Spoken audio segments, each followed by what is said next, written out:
A big week for BYD, new AI advances from Nvidia, and carmakers' latest model developments.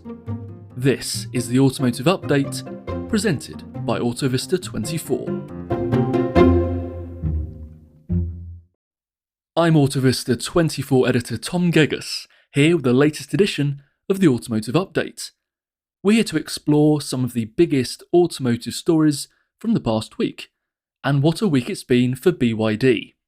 On Monday, the Chinese carmaker sent shockwaves across the automotive sector with its Super E platform. As reported by many media outlets, including Reuters, this electric vehicle technology looks to be capable of charging at speeds of 1,000 kilowatts. Now, to put that in context, an ultra-fast charger will operate between 100 and 350 kilowatts. So BYD's new system could deliver 400 kilometers worth of charge within 5 minutes. The new Han L sedan and Tang L SUV look to be the first models to be fitted with the technology. The news sent the carmaker's stock soaring to a record high, as reported by the Wall Street Journal. However, it wasn't all good news for the carmaker this week. On Thursday, the Financial Times reported that the European Commission is conducting an investigation into whether China provided unfair subsidies for a BYD EV plant in Hungary. The FT also drew attention to a delay in the approval of a BYD plant in Mexico. Domestic carmakers need to gain approval from China's Commerce Ministry before manufacturing overseas. The company's executive vice president, Stella Li, did tell Autocar this week that there are no plans for a BYD plant in Germany or the UK. However, she did confirm with The Independent that the UK will be home to a new research and development centre.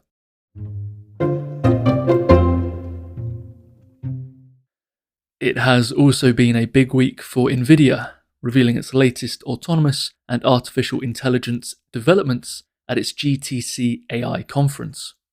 The company confirmed the launch of Halos, a full-stack safety system bringing together its hardware and software solutions for autonomous vehicles. It also unveiled an open-source dataset to help developers with physical AI projects. This is set to include data focused on developing autonomous vehicles, with 20-second clips of different traffic scenarios from over 1,000 cities across the US as well as 24 European countries. Plus, Nvidia announced some major collaborations, including one with General Motors. The companies will work together to build custom systems to train AI manufacturing models. GM will also use Nvidia's Drive AGX for future advanced driver assistance systems, or ADAS, and enhance safety experiences.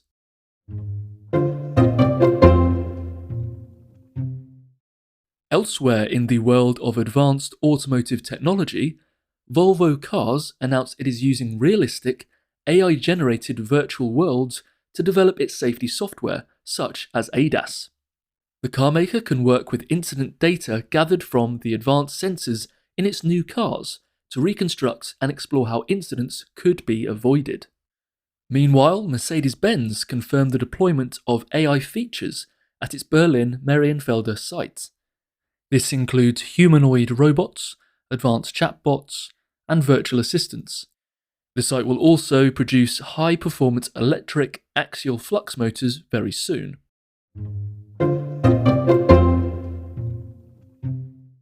In electric vehicle news, Mazda confirmed a lean asset strategy when it comes to electrification. This means reduced investment in batteries, production, and EV development through collaborations and partnerships. The carmaker will also use more efficient development and manufacturing methods. Meanwhile, Mitsubishi and iPhone manufacturer Foxconn are reportedly close to an EV production deal. People familiar with the matter say a deal is expected to be announced in the next couple of weeks, as reported by the FT. As of April this year, business account holders with Europcar Mobility Group UK will be able to rent electric vehicles for the same price as an internal combustion engine counterpart in a push towards price parity. Tom Middleditch, head of electric mobility at Europcar Mobility Group UK, said that we understand that cost is a significant factor for businesses considering electric vehicles. The Europcar EV Barometer for 2024 revealed that the cost of purchasing and maintaining an EV is a barrier for around 40% of fleets. Now, for other EV news, including a breakdown of the most popular models across the world, head over to AutoVista24. We work with data from EV volumes to keep you up to date with the latest plug-in trends. Make sure you're signed up to our email to get all of that news straight to your inbox. And subscribe to the AutoVista24 podcast wherever you listen to us. We are hosted on Spotify, which means you can leave us a comment about this episode on the Spotify app. And check out AutoVista24's YouTube channel as well. There you'll find our What Is Explainer videos, launch report series, and webinar recordings. I'll make sure to leave a link in the show notes.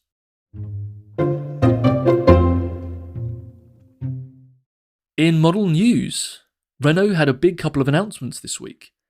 The brand revealed an electric reboot of the Renault 5 Turbo and Turbo 2, called the Renault 5 Turbo 3e. It's been built for rallying, drifting, and track performance, but adapted for the road. The highly customizable model will feature an 800-volt architecture and will be capable of going from 15 to 80% battery in 15 minutes at a 350 kilowatt DC charging point. It is scheduled to arrive in showrooms in 2027 with a limited production run of 1,980 units. Meanwhile, the new Renault Espace features a redesigned front and rear end, new light signatures and body colour. Passenger comfort is enhanced too, with new front seats and upholstery, as well as improved soundproofing. Meanwhile, MG has released a redesigned MG4. Electrive reports that after just 3 years on the market, the BEV has been elongated by 11 centimetres. It features redesigned styling with softer curves and new EV hardware, including a smaller motor. Elsewhere in the world of model updates, Auto has unveiled redesigned versions of its M5 and M9 models, both of which have undergone facelifts, Electrive reports. XPeng has launched the latest editions of its G6 and G9 electric SUVs. Available in Europe and China, both models will get new battery packs with faster charging capabilities, according to Electrive. In the UK, Leapmotor opened its order books for its affordable T03 and C10 electric vehicles. T03 prices start at £15,995, while the C10, a large D-segment SUV, is priced at £36,500. BYD has also set its sights on the UK's small and affordable EV market with the BYD Dolphin Surf. Known as the Seagull in China, the model is expected to cost below £20,000 in the UK, Autocar reports. BYD has also made the Atto 2 available in Germany. Now, if you'd like to explore some of today's stories in more depth, head to the show notes and click the link to our companion article on AutoVista24. This episode was co-produced by special content editor Phil Curry. Additional thanks go to AutoVista24's web editor James Roberts and journalist Tom Hooker. The music was Better Find a Solution Fast by Richard Ames. Thank you very much for listening to the AutoVista24 podcast.